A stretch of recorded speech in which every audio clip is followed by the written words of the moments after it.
أهلاً، أنا نور، والنهاردة عايزة أحكي لكم قصة سهيلة. قبل ما نبدأ قصة سهيلة، ما تنسوش تضغطوا على زر الاشتراك عشان ما تفوتكوش أي قصة. كان عندي 20 سنة لما جوزي مات. في ليلة شرب مخدرات لحد ما كملهاش الصبح. في عز شبابه ضيع نفسه وضيعني معاه. هو كان الابن التاني لتاجر غني، بس فاسد وضايع. راحوا جابولي أنا المسكينة من الحتة الشعبية علشان أتجوزه وأعيش معاه زي ما كانوا متوقعين، وأنا كمان رحت ورضيت بحالي. عشت معاه 2 سنين. قال لي ما تطلعيش من البيت، ما فتحتش بقي. كام ليلة مرجعش، ما فتحتش بقي. عمل كل اللي هو عايزه، وأنا كنت زي الريموت كنترول في بيته. في الأول اعترضت كذا مرة، بس كان بيضربني جامد لدرجة دخلت المستشفى كذا يوم. حاولت أعدله، أهديه، أصلحه، مفيش فايدة. هو ما كانش شايفني أصلاً. يرجع الفجر من الحفلات، ينام لحد 3 العصر، يرمي هدومه الوسخة، ياخد دش، ياكل الأكل اللي كنت عاملاه ويخرج تاني. ساعات ما يرجعش غير 7 الصبح. لو كنت كلمت أبوه كنت خلاص انتهيت. عمره ما فكر وأنا لوحدي في البيت باكل إيه ولا بلبس إيه. أوقات أبوه كان بيحن عليا شوية ويبعت لي فلوس. دلوقتي له 4 شهور ميت وأنا عند أهلي. بقالي 2 أسبوع شغالة سكرتيرة عند دكتور. حمدت ربنا 1000 مرة إني أخيراً لقيت شغل. 4 شهور اللي فاتوا عشتهم بفلوس دبلتي. قبل المغرب وأنا راجعة من الشغل وصلت آخر الشارع. شفت عربية غالية لأبو جوزي واقف متكئ عليها بيبص عليا. قربت وسلمت. بصلي وقال: ليه ما كنتيش بتردي على مكالماتي؟ ما كنتش عايزة أشوف حد منهم، كنت مكتئبة ومبعدة عن الكل. قلت له بتردد: والله يا عمي أنا تعبانة ومش قادرة أشوف حد، مش قصدي إساءة ولا قلة أدب. فتح باب العربية وقال: اركبي ناكل سوا. بصيت لباب بيتنا وقلت: ما ينفعش، لازم أروح، أهلي يقلقوا. قال ببرود: كلمت أبوكي واديت له شوية فلوس علشان يبني نفسه، خلاص نسيكي. كنت اتعودت أكون اللي تاخد فوق دماغها وتسكت. كان ممكن أرد عليه وأقول له زي ابنك بالظبط، بس ما قلتش حاجة وركبت العربية. سألني عن شغلي وأنا ندمانة إني ركبت. قلت له باختصار: كويس، ده أحسن شغل ممكن ألاقيه، إن شاء الله ما اضطرتش. وقف قدام مطعم وقال: تمام، نكمل كلامنا بعدين. طلب كذا نوع أكل ببذخ وبعدها قال: طيب، بتاخدي كام في الشهر؟ قلت له المرتب. قال متفاجئ: جد؟ أجر السكرتيرات قليل كده؟ شرب شوية مية وقال: شوفي، أنا شفت حال بيتكم متبهدل. أختك الصغيرة مريضة ومحدش وداها دكتور، جسمها مليان التهاب. أختك التانية كانت بتعيط عشان ما عندهاش هدوم، وأمك حالتها صعبة. بصراحة حالكم وحش. هو عمره ما قال كلام من غير غرض. كنت ببص في وشه مستغربة لحد ما فهمت قصده. قال بهدوء: أقدر أديكي 10 أضعاف المرتب ده، وأأجر لكم بيت كويس بدل الخرابة اللي ساكنين فيها، واصرف عليكم طول عمركم. في المقابل مش طالب حاجة صعبة، عايزك تبقي مراتي لابني الكبير حسام وتخلفي له طفل. ما تخافيش، هيعقد عليكي رسمي علشان تبقي مطمنة. مراته ما بتخلفش وانتي أنسب واحدة. بصيت له بعيون كلها دموع وقلت بغضب: زي ما زمان اشتريتوني من أبويا، دلوقتي جايين تشتروني من نفسي؟ فاكرني إيه؟ بالله عليكم عندكم ضمير وانتوا بتصلوا كل صلاة؟ رفع حواجبه وقال: انتي كمان بتعرفي تبقي وقحة؟ بس ده مش المكان للوقاحة. شوفي يا بنتي، انتي دلوقتي محدش هيتجوزك، وأهلك حالتهم تصعب على الكافر. محدش هيفكر في أختك العزبة، هييجوا يفكروا فيكي انتي الأرملة. فاكرة هتقدري تشتغلي طول عمرك؟ المرتب ده يعمل ايه؟ لحد 40 هتفضلي في البيت الراتب ده، عظمك هيبوس من الرطوبة، وهتموتي في ليلة لوحدك حزينة ومكسورة. هتشتغلي كل شبابك ومش هتقدري حتى تعالجي أختك المريضة. كل ده عشان غبية، وإنتي في إيدك تكوني جدة لأولادي وتعيشي في راحة ونعيم. إيه الغلط في كده؟ بعدها أبو حسام قال لي: حسام مش زي حسين، ما شفتيش مراته عايشة إزاي؟ في النعيم والدلال، وإنتي كمان هتبقي مراته وأم لابنه، يعني خطوة قدامها. كنت قاعدة ببص على أمي وإخواتي وهم بياكلوا الأكل اللي جابه أبو جوزي. الصغيرة اللي عمرها ما كان ليها نفس للأكل دلوقتي كانت بتاكل بشهية وبتتلذذ. فهمت إن هي مش ما بتحبش الأكل اللي كنا بناكله في البيت هو اللي ملوش طعم. كان عندها حق، مين هيحب أكل ما فيهوش غير إحنا التلاتة المساكين؟ تنهدت وحاولت أمنع نفسي من البكاء، وبعدها غزيت وشي بالبطانية وسبت دموعي تنزل. أمي وهي بتمضغ قالت: ربنا يجازيه خير، الأكل ده كان لذيذ جدا. الأغنياء دول بياكلوا لحمة وفراخ قد إيه، أنا كنت أعيش بالأكلة دي أسبوع. أختي سكينة اللي دايماً كانت أجرأ مني قالت وهي بتضحك: طب خدي الأكلة دي وقطعيها، كل يوم ناكل حتة. حاولت أطنشهم وانام، بس إزاي أقدر؟ كلام أبو جوزي كان بيرن في دماغي. عقلي كان بيقولي: مستحيل تبيعي نفسك وتخلفي طفل تسلميه لغيرك، هتضيعي مستقبلك. بس في صوت تاني جوايا كان بيقول: هو أنتِ أصلاً عندك مستقبل؟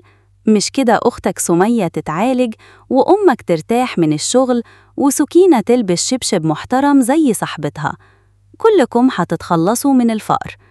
قلبي كان بيحترق، وقلت لنفسي بهدوء: وإنتي يا سهيلة هتبقي إيه؟ فضلت 3 أيام أمي وأبويا يزنوا عليا، لحد ما أبويا هددني: لو ما قبلتيش اخرجي من البيت. وفي الآخر بعت لأبو جوزي رسالة: موافقة. بعد أسبوع، بعد ما عملت التحاليل وكل الإجراءات اللي هو جهزها، جه يوم كتب الكتاب. لحد اليوم ده ما كنتش شفت حسام الكبير عن حسام ب4 سنين، كان عنده 28 سنة، ناجح وعاقل أكتر بكتير.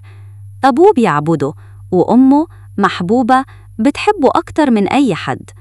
رحت لوحدي مع السواق للمأذون، شفت محبوبة قاعدة جنب حسام، سلمت بخجل وجسمي كله مولع من التوتر. محبوبة رفعت حاجبه وقالت: سهيلة، ليه لابسة أسود؟ ما تعرفيش ده نحس في يوم زي ده؟ ابتسمت بمرارة، في نفسي قلت: هو فرحنا فيه بركة علشان اللبس يبقى شؤم؟ وسكت. محبوبة طلعت فوق تدور على أبو جوزي. حسام قام وقرب مني وقال: ما كانش عندي وقت أتكلم معاكي قبل الجواز، لازم تعرفي شروطي. انتي فاهمة ليه بتجوزك، صح؟ قلت وانا عيني مليانة دموع: علشان الطفل. هز راسه وقال: تمام، يبقى ما تتوقعيش مني أكون جوز بالمعنى المعروف، ولا تسألي ولا تدللي. قوليلي عايزة مهر قد إيه؟ همست: مش عارفة. نزلت راسي من الخجل. بصلي بلين أكتر وقال: يعني ما عندكيش شروط؟ بصيت له في عينه وقلت: عندي، أنا عمري ما هقدر أخلف طفل واديه لحد تحت أي ظرف، ولو حصل وجبت طفل مليكش حق تبعده عني، لازم تكتبلي حق حضانته. رفع حواجبه وقال: تمام، خليه عندك، مش هاخده منك، بس افهمي حاجة، أنا مش هقدر أكون جوزك أبداً. بعد كام دقيقة كتبنا الكتاب.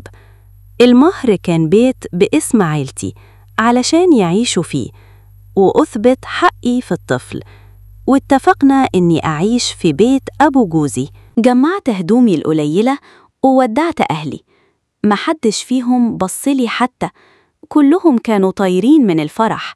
سمية هتتعالج، سكينة هتشتري لبس، وأمي سعيدة بسعادتهم، مش شايفة عيوني اللي مليانة خوف. وصلت بيت أبو جوزي، ما كنتش أعرف العيلة كويس.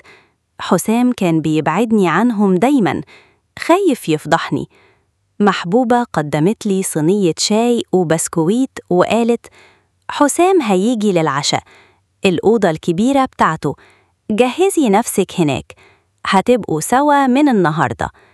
ما فهمتش النظرة في عينها، بس قلبي دق بسرعة وقلت بتردد: وزوجته زهرة خانم ما قالتش حاجة؟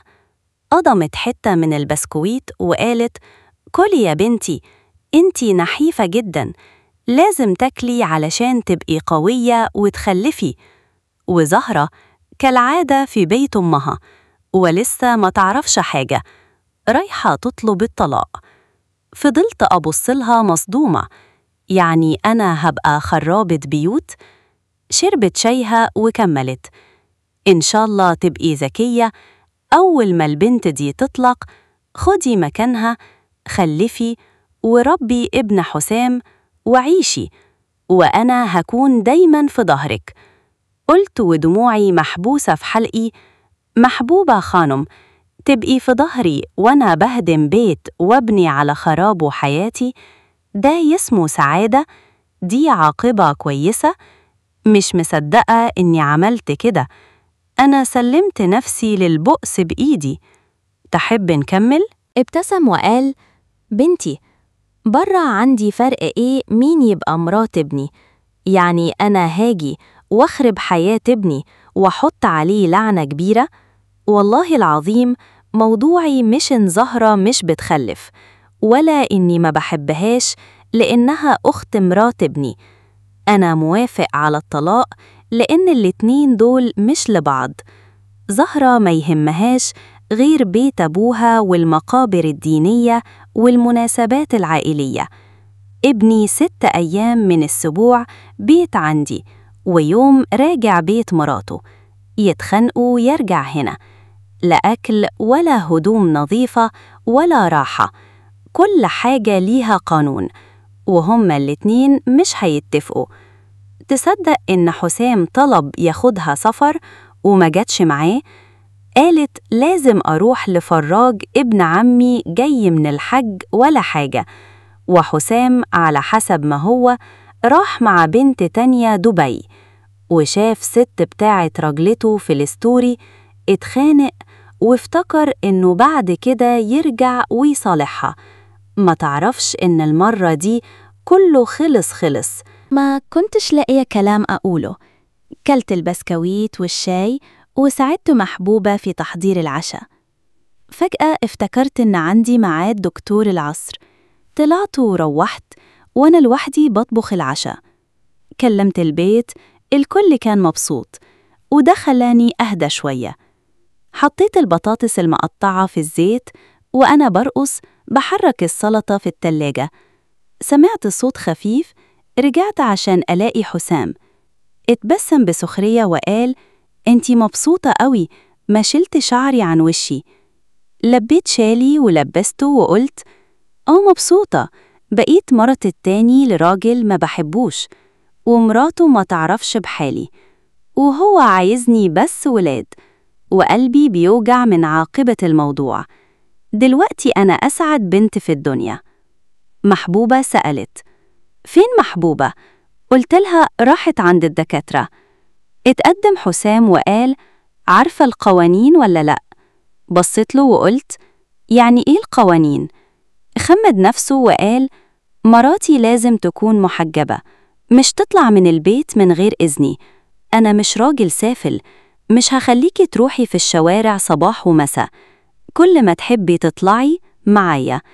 لو خايفة مراتك تشوفنا مع بعض ما تهتريش، أنا مش هشيل ريشك، انتي زبتي نفسك، حتى المية اللي تشربيها بإذني.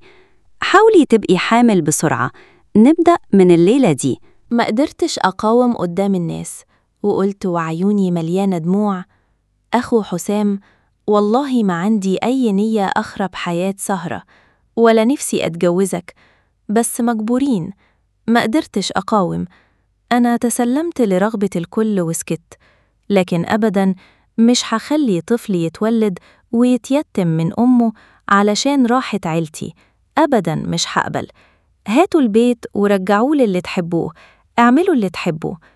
عاد وابتلع قطعة الخيار اللي كنت بقشرها وقال: يعني لو ما كنتيش عايزة تخلفي، ليه بقيتي مراتي؟ ما قبلتيش شروطي ولا حاجة؟ بعيون مليانة دمعة قلت: لا والله، ما حلفتلكش، ما سألتنيش أصلاً. غمض عينيه وقال: غلط كبير إنك أخدتي حق الولد والمهرية.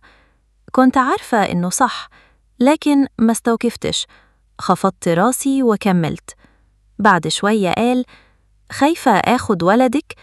أنا عايز ولد من غير أم، تربيه لوحدك طول عمرك. حاولت منعي عن الضحك بس ما قدرتش، وقلت: أغا إحسان، أنا مش هبقى أم لطفل باباه عنده مرتين وما بيبقاش ليه أي مودة، ده مش مقبول.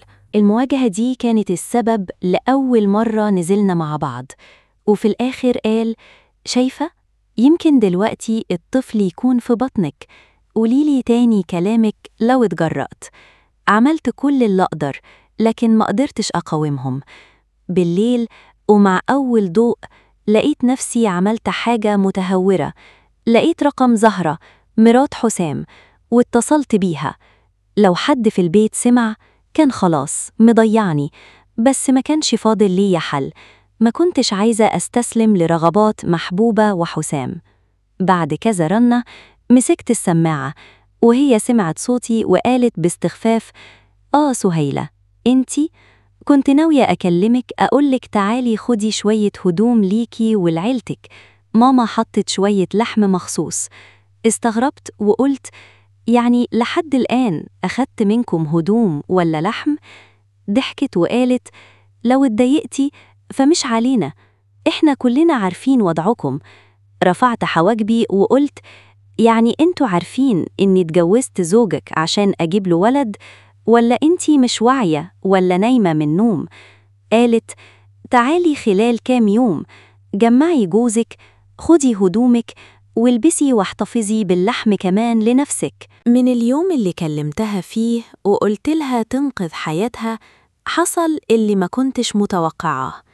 للأسف، أو يمكن للحسن حظي، هي عملت خناقة كبيرة، وبدل ما تحاول تبعدني عن طريقها راحت بنفسها واجهت محبوبة وبعدها اتطلقت. حسام طلقها من غير ما يهتم ولا حتى حاول يمنعها، ومن بعدها لما كان بيرجع من الشغل كان بيجي على البيت عندي يقعد معايا ومع عيلته، وكان كل تصرفه غير اللي كنت متخيلاه تماماً. العشاء اللي كنت بطبخه كان بيقعد ياكل معايا، يضحك ويهزر. كنا نخرج سوا نشتري حاجات، وكل اللي كنت بطلبه كان بيجيبهولي من غير تردد. ما كانش يجيب سيرة مراته السابقة خالص ولا حتى يذكر اسمها. كنت باخد من حبه قد حب كل الناس اللي ما حبونيش وكل الحنان اللي ما ادوهوش ليا، وبالمقابل بقيت كل اهتمامي وحبي ليه. لحد ما في يوم صحيت على نفسي ولقيت إني وقعت في الغرام. بعد حوالي 4 شهور من جوازنا اتسجل طلاق زهرة وحسام رسمي، وفي الشهر الخامس اكتشفت إني حامل. كنت طايرة فوق السحاب، بيت مريح، جوز حنين، حماتي طيبة وبتخاف عليا، عيلة محترمة وغنية. كنت حاسة إن الدنيا أخيراً بتضحك لي. لحد ما جه الشهر التاسع كنت بحضر شنطة الولادة، وفجأة الباب اتفتح. زهرة وقفت قدامي، قالت وهي بتبص في عيني: بتجهزي شنطة البيبي؟ طب حضري شنطتك كمان، علشان خلاص وقتك انتهى. لو ما كنتش مشيت ما كنتيش حملتي أصلاً. دلوقتي البيبي خلاص جاي، ما بقاش فيكي لازمة، امشي من هنا. وقفت مصدومة، قلبي وقع. قلت: يعني إيه؟ بتقولي إيه؟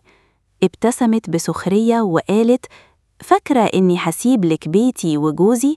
لأ طبعاً، أنا كنت محتاجة طفل من حسام علشان أكمل سعادتي، ومين أحسن منك للموضوع ده؟ أنا عارفة إنه عمره ما هيحبك ولا هيتعلق بيكي. كلامها كان كفاية علشان يهزني. يمكن كانت صح، أنا مش من الناس اللي الحظ بيضحك ليها. وقعت مغمى عليا وصحيت في المستشفى. محبوبة كانت بتعيط في التليفون وبتقول: والله يا بنتي كنت مع أمها، ما قدرتش أعمل حاجة، مياها نزلت فجأة والدكاترة دخلوها العمليات. وأنا على السرير بيتحرك بيا ناحية غرفة العمليات، كنت بتمنى يكون كل ده حلم، ولو حقيقة كنت بتمنى مصحاش تاني. لما فقت لقيت الكل حواليا بيضحك طبيعي كأن ما حصلش حاجة. ابني كان جنبي صغير وجميل. سألتهم عن زهرة، قالولي كله كذب، ما تصدقيهاش. بس جوايا دايما في شك، يمكن يكونوا فعلا ضحكوا عليها بوعد كذب وخلوني أنا آخد مكانها. دلوقتي عدى سنة على اللي حصل. في يوم زهرة اتصلت شتمتني ودعت عليا وقالت: بنتي مريضة من اللي حصل، ربنا ما يوريكيش يوم حلو. من اليوم ده الذنب بياكل فيا، بس غير إحساسي بالذنب حياتي كويسة. ابني بيكبر قدامي وجوزي واضح إنه بيحبني، بس قلبي دايماً فيه قلق، خوف غريب ما بيفارقنيش. مش عارفة أنا مذنبة ولا لأ. أوقات بقول لنفسي أنا دخلت حياتهم وهم أصلاً كانوا رايحين للطلاق، وأنا حتى كلمتها وطلبت منها ترجع جوزها وهي ما عملتش كده. بس برجع أفكر يمكن فعلاً أنا كنت السبب، أنا اللي خدت مكانها. يا ريت الذنب ده يسيبني في حالي علشان أقدر أعيش بسلام مع راجل بحبه وطفل هو كل حياتي، وأحس ولو مرة إن السعادة دي ليا بحق. شكراً لإنكم فضلتوا معايا لآخر الفيديو. ادعموني باللايك والتعليقات بتاعتكم، بحبكم جداً. للقصة الجاية، مع السلامة.